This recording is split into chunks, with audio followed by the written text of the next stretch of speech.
xô ra tới chỗ con trai lớn gây rối, muốn đuổi họ khỏi đây, còn định dập tắt đống lửa. Lần này xô ra đánh giá quá cao bản thân, không có em gái của xô ra giúp đỡ, cô ta không phải đối thủ của con trai lớn và Nasima. Xô ra không chiếm được lợi thế, lại nói con trai lớn ỉ đông người hiếp đáp cô. Con trai lớn bảo cô rời đi ngay, không được gây rối trên đất của anh. Nếu xô ra không đi, anh sẽ không nương tay nữa. Xô ra bảo con trai lớn nhớ cho kỹ, chỉ cần anh chưa đi, cô sẽ còn tới gây rối, khiến anh không yên ổn. Cô còn dọa Nasima, sẽ tới lúc con trai lớn đi làm, xem Nasima đối phó thế nào. Xô ra thật quá đáng. Nasima nói, đây là đất của họ, cô không sợ xô ra. Nếu xô ra còn tới, cô sẽ kiên quyết bảo vệ đến cùng. Lần này xô ra bị thiệt, rõ ràng là chịu phần bất lợi. Trong lòng bực bội, xô ra quay về mách ông bố chồng. Vừa vào sân đã gọi ông, nói con trai lớn và Nasima bắt nạt mình, bảo ông đi đòi lại công bằng. Ông bố chồng hỏi có chuyện gì, cô nói mình tới nói chuyện nhẹ nhàng, không ngờ vừa gặp đã bị đuổi. Ông bảo vào phòng khách nói cho đỡ lạnh. Xô ra vào sưởi ấm bên lò, rồi lại hỏi ông phải làm sao. Ông nói cũng không biết xử lý thế nào.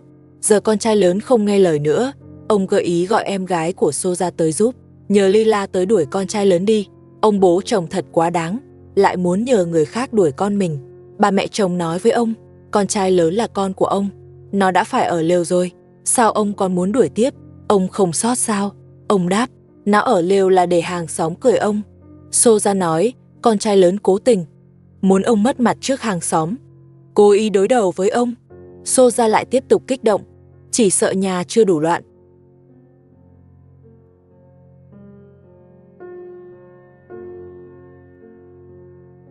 Cảnh chuyển sang nhà vợ cả cuối cùng cũng hồi phục, Abu cũng hoàn thành trách nhiệm.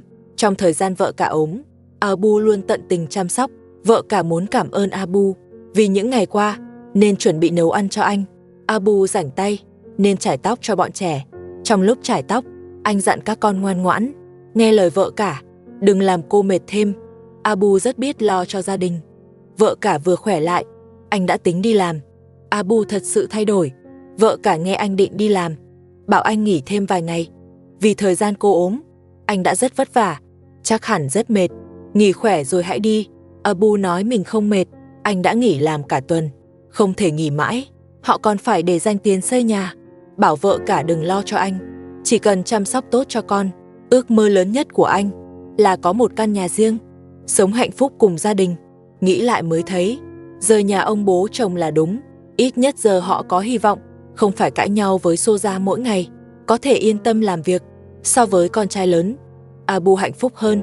Abu chải tóc xong cho các con, lại ra phụ rửa bát, giúp vợ cả. Vợ cả bảo anh nghỉ đi, để cô rửa. Abu nói trước khi đi, muốn làm thêm chút việc nhà, ăn xong sẽ đi.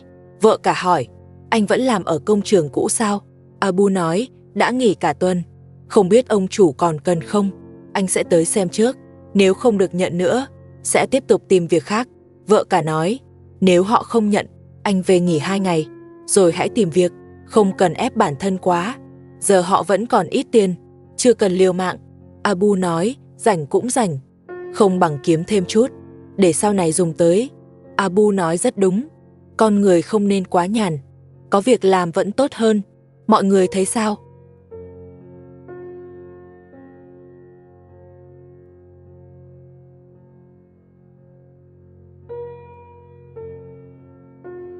Hôm nay vợ cả nấu món mì Abu thích, để cảm ơn anh vì đã chăm sóc cô. Abu dẫn các con uống trà, bọn trẻ không muốn uống, chúng nói đói rồi. Abu hỏi còn bao lâu nữa, vợ cả bảo sắp xong, bảo bọn trẻ chờ chút. Abu rót trà, dỗ các con uống tạm. Vợ cả làm nhanh tay hơn, luộc mì xong liền xả nước, để mì không dính, rồi cho lại vào nồi, xếp từng lớp, cho sốt vào trộn đều, mùi thơm lan tỏa. Bọn trẻ đói quá, đều chạy lại xem. Vợ cả bảo sắp ăn được rồi, bảo chúng chờ thêm, sợ bị bỏng. Cô bảo bọn trẻ lùi lại. Cô con gái út đói quá, thấy một sợi mì trong chậu, liền nhặt lên ăn. Nhỏ vậy đã biết tiết kiệm. Abu cũng lại gần, anh cũng đói rồi, đứng nhìn vợ cả nấu. Không lâu sau thì xong, cả nhà ăn vội. Abu chào các con, nói mình đi làm, hứa về sẽ mua kẹo, bảo con gái lớn nhớ giúp mẹ và trông em. Vợ cả mang hành lý ra, đã chuẩn bị sẵn cho Abu. Abu đặt con út xuống, mặc áo khoác, nói mình đi đây. Vợ cả vừa hồi phục, anh dặn cô nghỉ ngơi, chỉ cần lo cho con. Vợ cả dặn anh chú ý an toàn. Abu bảo yên tâm, anh sẽ cẩn thận. Chào các con rồi rời đi. Vợ cả tiễn xong lại đi giặt đồ. Thời gian cô ốm, Abu bận chăm sóc, chưa giặt được quần áo, nên đồ bẩn chất đầy. Vợ cả quyết định giặt hết trong hôm nay. Giờ cô có tiền, nên dùng máy giặt. Giặt xong, cô mang thức ăn đi cho gà. Trong nhà nuôi toàn gà mái, để có trứng cho bọn trẻ. Cho gà ăn xong, cô quay lại dọn bếp. Vợ cả vẫn rất chăm chỉ. Dù cơ thể còn yếu, cô vẫn không muốn ngơi tay.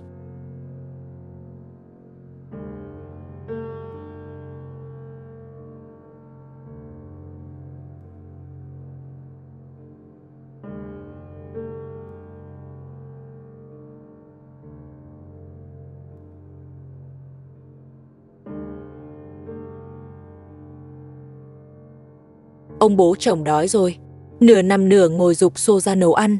Xô ra nhìn bà mẹ chồng, nói mình phải trông hai đứa nhỏ, nên không rảnh bảo bà tự nấu. Bà mẹ chồng nói, ông bố chồng thích ăn món cô nấu. Tôi có nấu thì ông bố chồng cũng không ăn, vẫn nên để Xô ra nấu thì hơn. Xô ra lại đề nghị bà mẹ chồng trông hai đứa nhỏ, nhưng bà mẹ chồng từ chối. Xô ra đành bế hai đứa nhỏ đi nấu ăn. Trong lúc nấu, Xô ra nảy ra một ý nghĩ xấu. Cô nói với ông bố chồng, không phải ông không có cách, đòi con trai lớn tiền sinh hoạt, có thể lấy con của anh ra làm điều kiện, ép anh phải đưa tiền. Nếu anh không đưa, thì cũng đuổi hai đứa trẻ ra ở lều. Giờ bên ngoài đang mưa, trong lều thì ẩm lạnh. Cô tin con trai lớn sẽ không nỡ, để con chịu khổ, nên chắc chắn sẽ đồng ý. Xô ra thật quá độc ác, lại nhắm tới cả trẻ con. Bà mẹ chồng bước tới nói, mâu thuẫn người lớn, không liên quan tới trẻ con. Thấy ông bố chồng và bà mẹ chồng đều không ủng hộ, Xô ra không nhắc tới chuyện đó nữa. Cô đưa hai đứa nhỏ cho bà mẹ chồng, một đứa đưa cho ông bố chồng, rồi quay lại nấu ăn. Bà mẹ chồng bế trẻ đứng bên cửa sổ, lại bị Xô ra trách móc, nói bà cố tình làm vậy. Bên ngoài đang mưa, muốn để hai đứa bị cảm sao? Bà mẹ chồng nói với Xô ra, con của cô sợ lạnh, vậy con của con trai lớn thì không sao à? Vừa nãy cô còn định đuổi bọn trẻ ra ở lều, ý nghĩ như vậy cũng nghĩ ra được, không sợ bị báo ứng sao? Xô ra nói, mình cũng vì tốt cho họ. Con trai lớn không chịu đưa tiền, chỉ còn cách dùng con cái ép anh. Bà mẹ chồng vẫn giữ quan điểm, không được lấy trẻ con ra nói chuyện. Ông bố chồng lên tiếng, ông cũng đồng ý với bà mẹ chồng, chuyện người lớn không lôi trẻ con vào. Nếu đuổi con của con trai lớn đi, hàng xóm mà biết, ông sẽ không dám ra ngoài. Bảo Xô ra nghĩ cách khác, nhưng phải nhanh, vì đồ ăn trong nhà sắp hết. Xô ra nói, cách nào cũng đã thử, nhưng không hiệu quả. Con trai lớn không quan tâm, chỉ còn cách dùng tới con cái, chỉ như vậy mới lấy được tiền. Nếu ông không đồng ý, cô cũng hết cách, vậy thì cùng nhau chịu đói. Ông bố chồng không còn tâm trạng ăn, vì con trai lớn không chịu đưa tiền, nhà sắp hết lương thực. Ông giục Xô ra nghĩ cách, buộc con trai lớn đưa tiền. Bà mẹ chồng nói, đừng quá vội, thực ra rất dễ giải quyết, chỉ cần bảo con trai lớn về ở. Ông nói đã đi tìm rồi, muốn họ về ở, nhưng họ không muốn ở kho nữa. Bà mẹ chồng đề nghị cho họ ở căn phòng nhỏ cạnh bếp, trước kia họ từng ở đó, chắc sẽ đồng ý. Xô ra nghe thấy, kiên quyết không đồng ý, nói đó là phòng khách, dành cho khách ở. Nếu để con trai lớn ở, sau này em gái của Xô ra tới sẽ không có chỗ. Nếu họ quay lại, thì ngày nào cũng cãi nhau. Ông bố chồng nói, để Xô ra quyết, miễn sao lấy được tiền sinh hoạt, thì không cho con trai lớn ở phòng nhỏ. Xô ra nói, chỉ cần ông cho cô toàn quyền, cô đảm bảo lấy được tiền. Ông bố chồng đồng ý. Ăn xong, Xô ra đi tìm con trai lớn. Bên ngoài vẫn đang mưa, con trai lớn vừa mua đồ về. Xô ra thấy anh mua rất nhiều, gọi anh nhưng anh không đáp. Anh xách đồ về lều, đưa cho Nasima, bảo cất kỹ, đừng để Xô ra lấy mất. Xô ra vừa tới đã định lấy, nói đồ này phải đưa cho ông đang thiếu đồ dùng. Con trai lớn bảo cô đi ngay, anh mua bạt chống mưa. Trời đang mưa, lều đã ướt hết, bạt để phủ lều. Xô ra không nghe, nói trong nhà thiếu đồ. Ông bố chồng bảo cô tới lấy, nếu anh không đưa, cô sẽ tháo lều, không cho anh chỗ ở. Con trai lớn bảo cô nhắn lại, anh sẽ không đưa gì cả, đất này do anh mua, nếu còn tới gây rối, anh sẽ gọi người cảnh sát. Xô ra nói, đất là của anh, nhưng chưa xây nhà, cũng chưa xây tường, chỉ là đất trống, ai cũng có thể đi lại. Nếu không muốn cô tới, thì xây tường đi, khóa cửa lại, lúc đó cô sẽ không tới.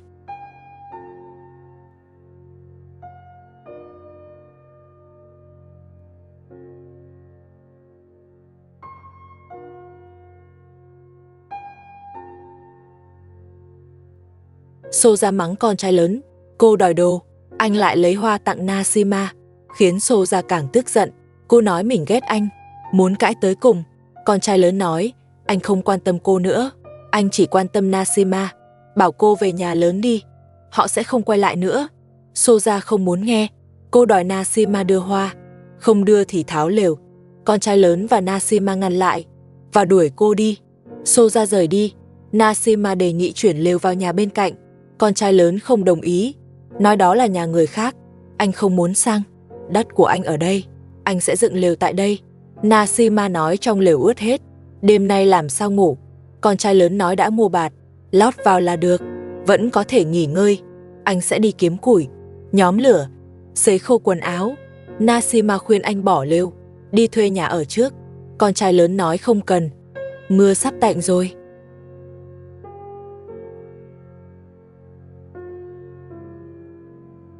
Sau đó anh kiểm tra lại lều, rồi nói với Nashima, bên ngoài ướt, nhưng bên trong không dột, không ảnh hưởng nghỉ ngơi. Nashima than quần áo cũng ướt, bảo anh nghĩ cách. Cô không chịu nổi nữa, muốn sang chỗ khác trú mưa. Con trai lớn nói lều không sao, bảo cô vào trước, anh sẽ vào cùng. Nếu quần áo ướt, anh sẽ đi kiếm củi, sấy cho cô khô, để đêm nay nghỉ được. Nashima theo anh thật vất vả, lều đã ướt, anh vẫn để cô ở trong, cũng hơi quá đáng. Đáng lẽ nên thuê nhà, ở lều dễ bị cảm càng phiền hơn.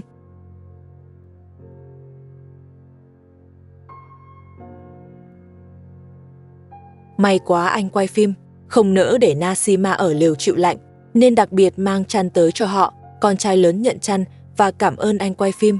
Anh quay phim hỏi, tối qua họ nghỉ ngơi thế nào? Con trai lớn nói, tối qua ngủ không ngon, trong lều vừa ẩm vừa lạnh, nếu không kiếm củi sưởi, có lẽ đã bị cảm rồi.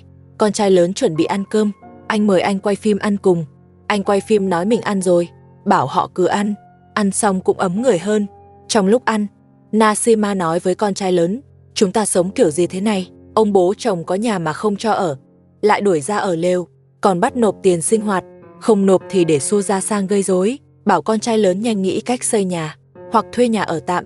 Con trai lớn nói, giờ là mùa đông, công trình xây dựng đều ngừng hết, anh cũng không có cách, đành chịu thôi, đợi qua mùa đông, anh sẽ tìm người xây nhà, còn xây đẹp hơn nhà ông bố chồng. Bảo Nashima tin anh quay phim không làm phiền nữa, rồi rời đi. Khi anh quay phim vào phòng khách, Soja đang thu dọn chăn, không biết ai đã ngủ ở đó. Ông bố chồng cầu nhờ bảo Soja mau đi nấu cơm, vì ông đói rồi. Soja nói, ông vừa ngủ dậy sao đã đói. Ông nói tối qua chưa ăn, bảo Soja mau nấu cơm. Xào mấy quả trứng còn lại, ông muốn ăn trứng xào. Soja nói, trong nhà chỉ còn vài quả trứng, ăn hết là không còn. Ông nói hết thì đi đòi con trai lớn. Chẳng phải hôm qua anh ta mua đồ sao, bảo Soja ăn xong thì qua đòi. Soja nói, hôm qua đã đi đòi rồi, nhưng con trai lớn không cho và còn làm khó cô. Ông bố chồng nói, nếu họ vẫn không cho đồ, ông sẽ tự đi đòi, bảo Soja cứ nấu trứng đi. Soja bắt đầu xào trứng. Cô nói trong nhà còn 5 quả trứng, nhưng không thể nấu hết, chỉ nấu cho ông 2 quả, lỡ không đòi được đồ, còn trứng để cho 2 đứa nhỏ ăn. Soja nấu xong, dọn bát đũa, rồi bưng bánh và trứng cho ông, bảo ông ăn đi. Ông ăn xong thì cùng bà mẹ chồng ra ngoài. Trước khi đi, ông dặn Soja ở nhà dọn dẹp và nghĩ cách làm sao đòi được tiền sinh hoạt. Dặn xong thì ông rời đi. Soja bắt đầu dọn sân theo lời ông. Ông vừa đi, anh quay phim cũng bị Soja đuổi ra. Anh quay phim lại sang chỗ con trai lớn. Con trai lớn đã ăn xong, đang nói với Nashima về kế hoạch của mình, hứa sẽ để cô ở nhà mới, không còn bị Soja làm phiền. Họ nói thêm một lúc, con trai lớn uống xong trà, rồi nói mình đi làm. Dặn Nashima rảnh thì sang phòng khách xem con. Họ 2 ngày chưa gặp Lee Min-ho, nhắc cô khi xem con, đừng cãi với Soja, tránh bị làm khó. Nashima bảo anh yên tâm, cô sẽ tránh xa Soja. con trai lớn sắp xếp xong thì đi. Nasima dọn lại lều, rồi sang phòng khách xem Lee Min Ho. Anh quay phim lo cô bị làm khó, nên nhắc giờ ông bố chồng và bà mẹ chồng không có nhà. Nasima sang xem con, rất dễ bị Soja gây khó, khuyên cô khoan hãy đi. Nasima nói chỉ đi xem con, không tin Soja sẽ cấm. Mọi việc đúng như anh quay phim lo. Nasima vừa vào sân đã bị Soja chặn lại. Cô hỏi Nasima tới làm gì, nói đây là chỗ của cô, không cho Nasima tự tiện vào. Nasima nói, mình tới xem con. Soja nói, xem con cũng không được vào, muốn vào thì phải nộp tiền sinh hoạt, không nộp thì không được gặp con. Trong đầu Soja chỉ nghĩ tới tiền, lại lấy con ra làm điều kiện. Nasima đẩy nhẹ Soja, bảo tránh ra. Soja không chịu, còn đẩy Nasima ra ngoài.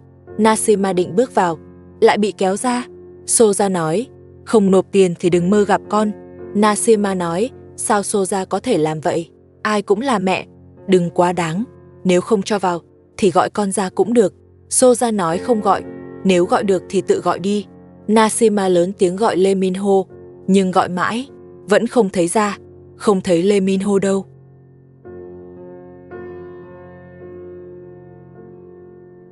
Nasima muốn gặp Lee Min Ho, Soja không cho vào. Nasima đành đứng ngoài gọi, nhưng vẫn không thấy con ra. Soja nói, gọi cũng vô ích. Lee Min Ho không nghe thấy. Cậu bé ở phòng nhỏ cạnh bếp, cửa đóng, bảo Nasima đừng tốn sức, không gọi được con. Nasima lại xin được vào. Soja nói đã nói rồi, chỉ cần nộp tiền là cho gặp con ngay. Nasima nói, họ sẽ không nộp, dù có mâu thuẫn, cũng không thể liên lụy tới con. Xin Soja thương tình. Soja đẩy cô ngã, nói không nộp tiền thì nhà này không có gì ăn, bảo Nasima cũng thương cô. Nasima vẫn muốn xin thêm, lại bị đẩy ra. Soja kéo cô rời đi, đợi khi nào nghĩ thông, chịu nộp tiền, rồi hãy tới gặp con. Nasima thật quá thiệt thòi, luôn bị Soja chèn ép.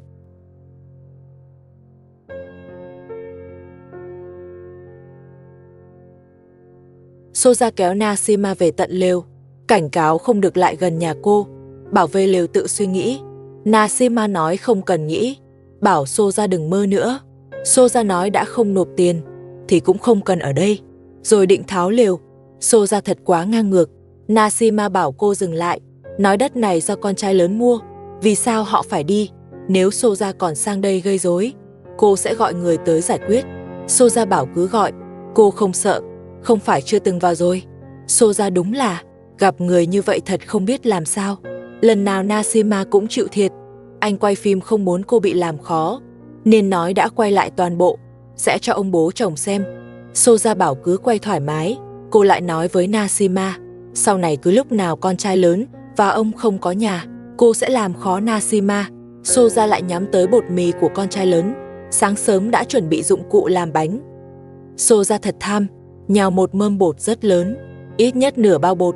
Anh quay phim bảo cô đừng tham quá, khuyên làm bánh xong, mang cho con trai lớn một ít, dù sao bột cũng là của anh. Soja nói với anh quay phim, bánh cô làm, vì sao phải đưa cho con trai lớn? Cô không đời nào cho, không làm hết 2 bao bột thành bánh, đã là nể lắm rồi. Bảo anh quay phim đừng lo nhiều, không thì cô còn đuổi đi. Soja quên đóng cửa, dê nhà hàng xóm chạy vào. Bà mẹ chồng nghe thấy, liền ra đuổi chúng đi. Sau đó tới kho xem Soja, thấy cô nhào quá nhiều bột. Bà bảo làm ít lại, dùng nhiều bột của con trai lớn, sẽ bị phát hiện.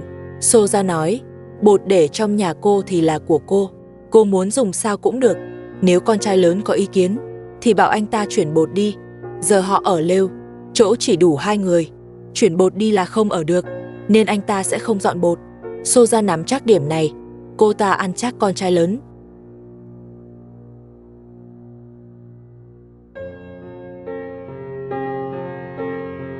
Nasima thức dậy, nhặt củi nấu cơm, con trai lớn vẫn ngủ trong lều.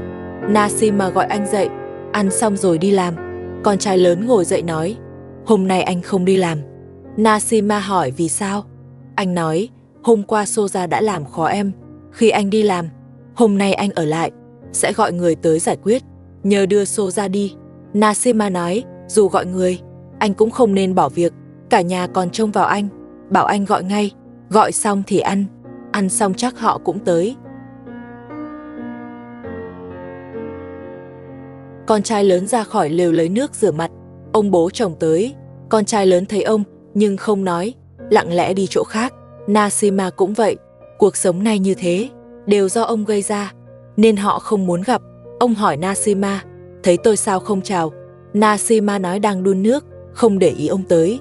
Ông lại hỏi con trai lớn, anh cũng nói không thấy, rõ là giả vờ. Ông lại khuyên họ về kho ở, nói ở đây bất tiện. Nasima nói, ở đây vẫn ổn, không thấy bất tiện, bảo ông về đi, trời lạnh coi chừng cảm. Con trai lớn cũng nói, chúng tôi ở đây được, bảo ông đừng tới nữa. Ông nói, ở đây chỉ nấu bằng củi, cũng không có nước nóng. Ông rất xót, mong họ nghe lời, về kho ở, ít ra có điện nước và ga, không phải chịu lạnh ngoài này.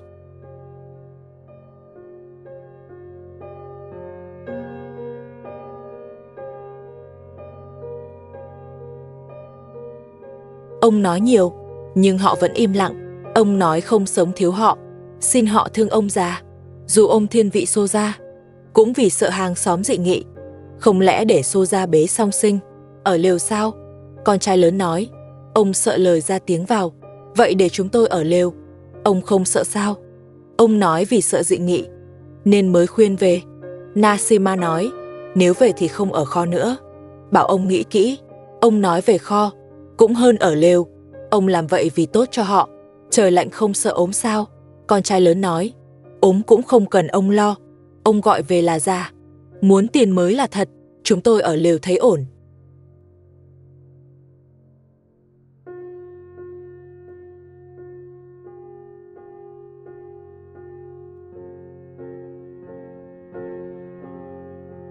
Bảo ông đừng tới làm phiền, ông lại khuyên về nhà, nói mình già không rời họ. Nasima nói nếu về, phải ở phòng nhỏ cạnh bếp. Ông không đáp. Con trai lớn nói thẳng, nhà hết đồ ăn rồi, nên mới đòi tiền. Hai người đều tỉnh táo, không dễ bị lừa nữa. Ông bị nói trúng chỗ đau, liền lảng sang chuyện khác, bảo về nhà rồi nói. Con trai lớn nói, đừng nói nữa, chúng tôi không về. Ông lại trách con bất hiếu, nói mình nuôi anh lớn, cưới vợ cho anh, giờ cần anh chăm, anh lại bỏ mặc. Con trai lớn nói, nhà có chỗ ở, nhưng chỉ cho ở kho, không phải anh không lo, là ông làm quá đáng. Nếu ông đuổi Maria, giao căn nhà đã hứa, anh sẽ đón ông ở chung. Nasima cũng đồng ý, nhưng ông không chịu, nói hợp đồng thuê chưa hết, không thể đuổi người.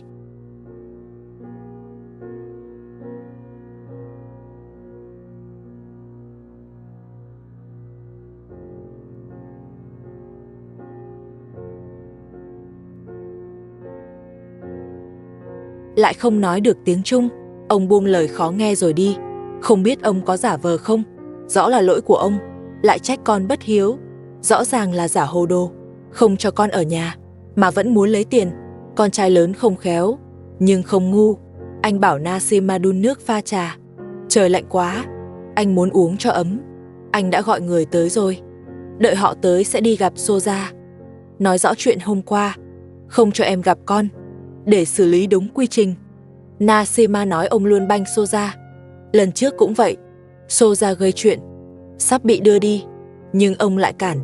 Lần này chắc cũng thế, bảo anh đừng kỳ vọng, nếu ăn xong mà họ chưa tới, anh cứ đi làm, lĩnh lương mua lều lớn hơn, cho cả con ở cùng, không phải xa con nữa. Con trai lớn đồng ý, bảo Nasima mau nấu cơm, xem tới đây là hết rồi, hẹn các bạn ở các phần sau.